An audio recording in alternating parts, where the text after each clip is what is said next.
Well, good afternoon, everybody out there on YouTube. Thank you for watching another video from the Entrepreneur Power Hour.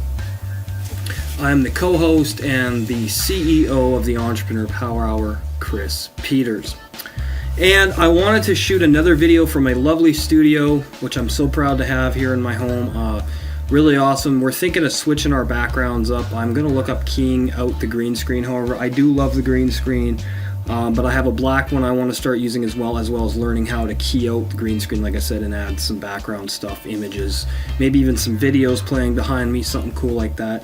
All right, so guess what we're doing today? The conclusion from the 7 Habits of Highly Effective People. And this is kind of an afterward interview with Stephen R. Covey about what he has learned about the 7 Habits since the book's release. And before I get into that, I'm going to share a little bit about what I've learned from reading this amazing book. And what I learned the most was just to listen, to feel, to understand, to show compassion, to show compromise, to have integrity, to be honest, to be trustworthy, and to have a shared vision with your people. And that's all it takes to have a successful business. Those are the principles and the habits that it's outlining here, as well as being proactive and not procrastinating and things like that. And it's taught me so much, and I know I'm going to get more and more each time I read it. You know, I mean, this is just the beginning. This is the first time I've read through it, so for me, it's just been amazing. I love everything about Stephen R. Covey's books. I have another one from him, Living the 7 Habits, which I'll be getting into after I read the next one I'm going to be reading, which is No Excuse: Key Principles for Balancing Life and Achieving Success by Jay Riffenberry, and I'm probably going to be shooting a video for that from the first chapter either tonight or tomorrow. I still have to go out and do my 120-minute walk, listen to all my law success formulas that I put in my phone, as well as some personal development from Les Brown, The Power of Purpose, which I've chosen to listen to all of that again over the course of the next 10 days, because it's a 10-part series.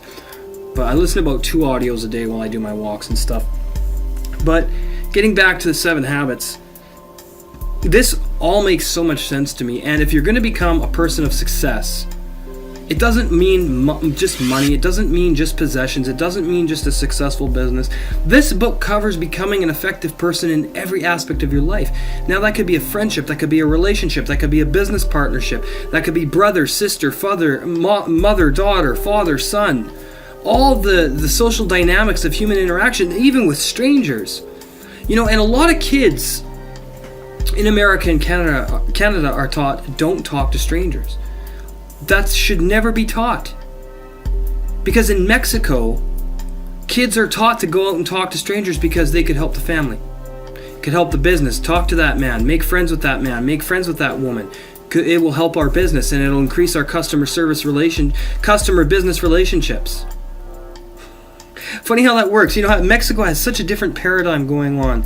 And I really love that country, and I'm so glad that my girlfriend is from that country. She's the most beautiful, amazing woman in the world, and Jasmine, I love you. But she's going to like this video because I gave her a shout out. Well, her and her beautiful daughter, Yaretsi. Love you both. So, yeah, really just got so much from this book. My habits have changed. The way I interact with people is changing a lot. My trust in people is changing a lot. My expectations of life are changing a lot. And it's all from the programming that I'm reaffirming into my subconscious mind constantly. There isn't a day that goes by where I don't listen to a personal development audio, where I don't listen to my law of success formulas, because that stuff all needs to get into my gray matter. I need to recondition my thinking by listening to tapes, listening to personal development audios, listening to inspiring things, staying away from negative television, negative newspaper media, negative movies. I don't even like watching a lot of horror movies anymore because I'm aware of the effect that it can have on my consciousness, okay? And you should be too. All right, without further ado, thank you for listening to me talk a little bit about, what this book has done for me. Now we're going to get into the afterward interview with Stephen R. Covey. And you can just sit back and relax, get your favorite beverage. If you want, I recommend writing down all the stuff I'm going to read you here. If you don't have a copy of this book, you can get it here at this link. Just cut and paste that Google URL into your browser. It'll take you to Amazon, right where you can buy the 7 Habits of Highly Effective People. Okay? So, the afterword interview with Stephen R. Covey. Here we go. So, Stephen, what have you learned about the 7 Habits since the book's release? He says, number 1, the importance of understanding the difference between principles and values. Principles are natural laws that are external to us and that ultimately control the consequences of our actions. How true is that? Values are internal and subjective and represent that which we feel the strongest about in guiding our behavior. Hopefully we will come to value principles so that we get the results we want now in a way that enables us to get even greater results in the future. What did I talk about? Cultivating the habits, success habits, which is how I define effectiveness. Well, us too. Me too. Everyone has values. Even criminal gangs have values. Values govern people's behavior, but principles govern the consequences of those behaviors. Principles are independent to us. They operate regardless of our awareness of them, acceptance of them, liking of them, and belief in them. They operate regardless. Or they're obeying of them as well. You have to obey them. They operate regardless if you obey them. I have come to believe that humility is the mother of all virtues. Humility says that we are not in control. Principles are in control.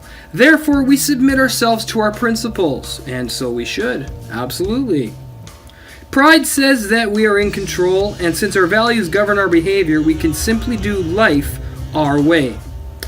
We may do so, but the consequences of our behavior flow from our principles, not our values. Therefore, we should value principles. Wow. Really makes you see things a lot differently when you come at it from that kind of perspective. Wow. You want to value principles. Awesome. Number 2. From experiences all over the world, with this material, I have come to see the universal nature of the principles underlining this material. So have I, Stephen. Illustrations and practices may vary and are culturally specific, but the principles are exactly the same. I have found the principles contained in the 7 Habits in all 6 major world religions and have actually drawn upon quotations from sacred writings of those religions when teaching in those cultures. I have done this in the Middle East, India, Asia, Australia, the South Pacific, South America, Europe, North America, Africa, and among Native Americans and other indigenous peoples. All of us, men and women alike, face similar problems, have similar needs and internally resonate with the underlying principles. There is an internal sense of the principle of justice of win-win. There is an internal moral sense of the principle of responsibility. And of that principle of purpose, of integrity, of respect and cooperation, and of communication, and of renewal. These are what are universal, but practices are not. They are situationally specific. Every culture interprets universal principles in unique ways. Number 3. I have come to see the organizational implications of the 7 Habits. Although in the strict technical sense, an organization does not have habits. Its culture has norms, or mores, or social codes which represent habits. I think he meant to say morals.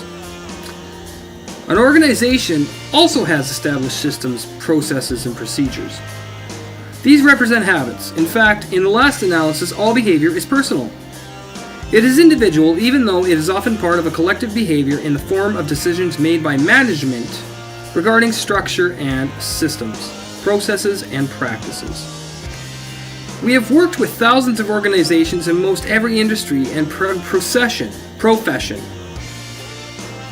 and have found that the same basic principles contained in the 7 Habits apply and define effectiveness. Yeah, makes a lot of sense. Number 4. You can teach all 7 habits by starting with any one habit. And you can also teach one habit in a way that leads to teaching of the other 6. They're all integrated. It's like a hologram where the whole is contained in the part and the part is contained in the whole. Perfect. Number 5. Even though the 7 habits represents an inside-out approach, it works most successfully when you start with the outside challenge and then take the inside-out approach. In other words, if you were having a relationship challenge, say a breakdown of communication and trust, this will define the nature of the needed inside-out approach in winning the kind of private victory that enables the public victory meeting the challenge. This is the reason I often teach habits 4, 5, 6 before I teach habits 1, 2, and 3. Wow, that makes a lot of sense too. Number 6. Interdependence is 10 times more difficult than independence. It demands so much more mental and emotional independence to think win-win when another person is into win-lose. To seek to understand first when everything inside you cries out for understanding, and to search for a better third alternative when compromise is so much easier. In other words, to work successfully with others in creative cooperative ways requires an enormous amount of interdependence, internal security, and self-mastery. Otherwise, what we call interdependency is really counter-dependency, where people do the opposite to assert their independence, or codependency, where they literally need the other person's weakness to fulfill their need and justify their own weaknesses. Number 7. You can pretty well summarize the first 3 habits with the expression, make and keep a promise. Absolutely. And you can pretty well summarize the next 3 habits with the expression, involve others in the problem and work out the solution together.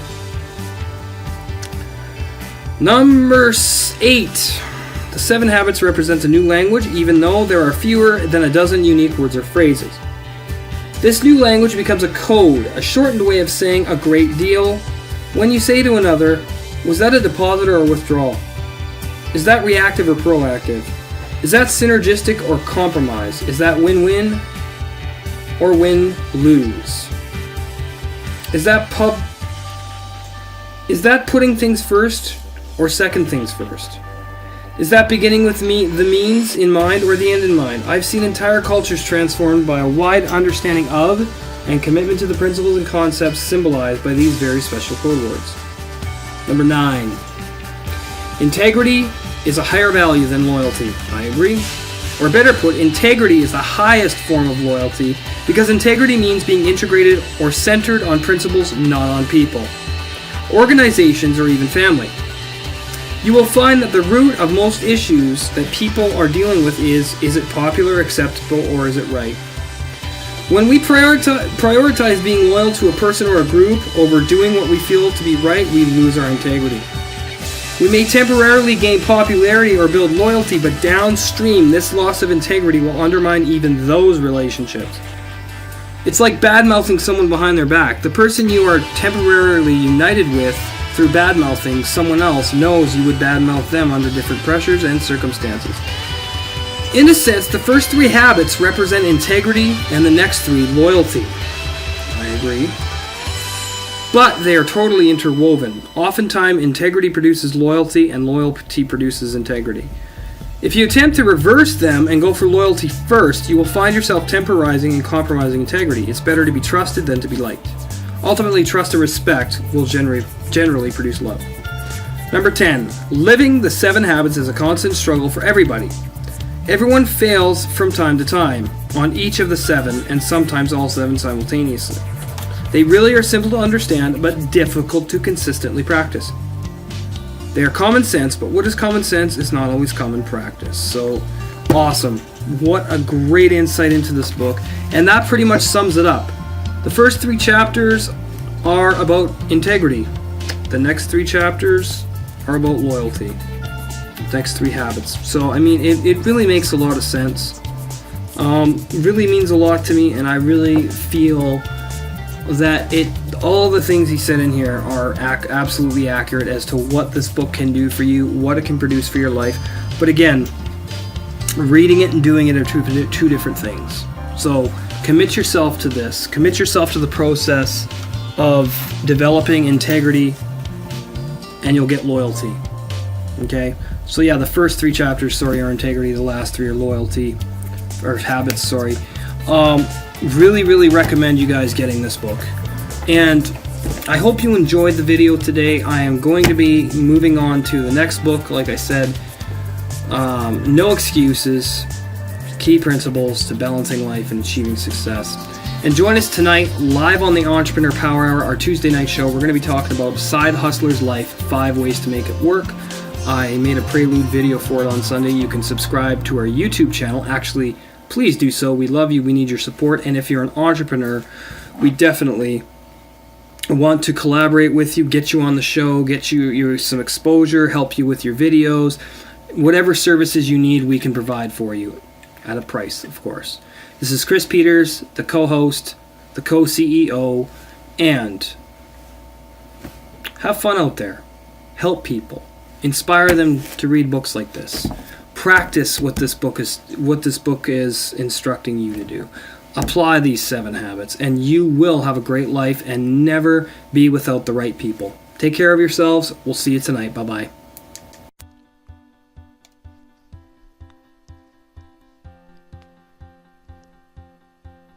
Hi, my name's Chris Peters. I'm the co-host and co-owner of the Entrepreneur Power Hour. I've got a question for you. What does achievement mean to you? And are you an entrepreneur?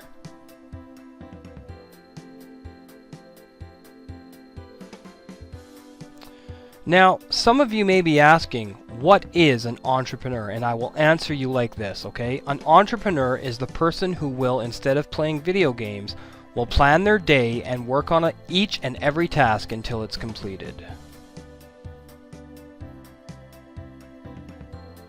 An entrepreneur is the one who will get out of bed each and every day at 5 a.m. with energy and enthusiasm, ready to face the day and work on their dream. While the average person will just hit the alarm button and go back to sleep until 12 p.m. Are you average? I know I'm not. An entrepreneur is the one who disciplines himself or herself to work on their goals each and every day. An entrepreneur doesn't say to himself or herself, "Oh, I'll just do it tomorrow." No procrastination. And can you guess what the other motto is of the successful entrepreneur?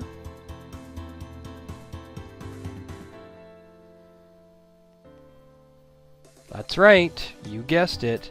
Absolutely no excuses. An entrepreneur will also stay at home and work on what's important.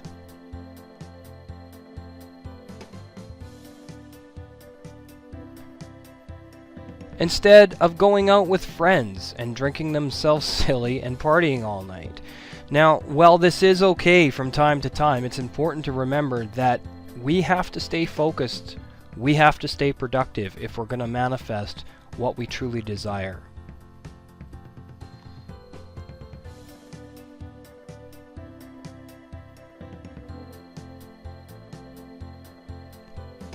Now, why is that so important? Well, because to the entrepreneur, time is not something that you make. Time is something you direct and utilize to your fullest advantage each and every day. Now, the average person doesn't want to do any of these things. Why? I don't know. Maybe it's too difficult for them to work on their dream. So, the minute you decide to do the things the average person does not or will not do,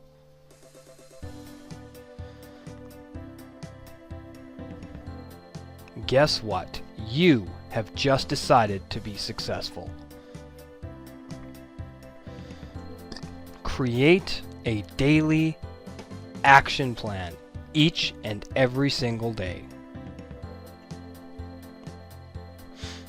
Hello and welcome to the Entrepreneur Power Hour.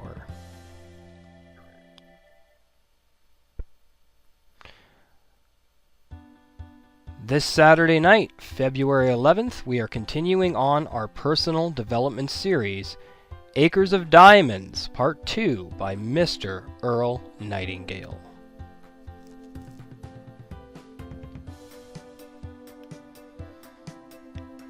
Note: you will need Zoom video conference software installed to be on this broadcast. You can download it here. You can also use this link in your browser, however, you will still need the software installed.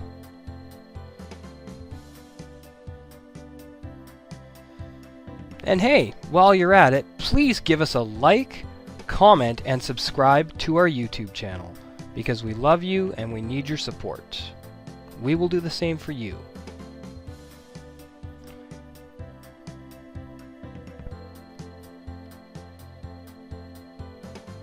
You can also dial in using your phone, tablet, smartphone, or other device using the numbers provided on the screen. Thank you, and we will see you Saturday night at 9 p.m. Eastern Time.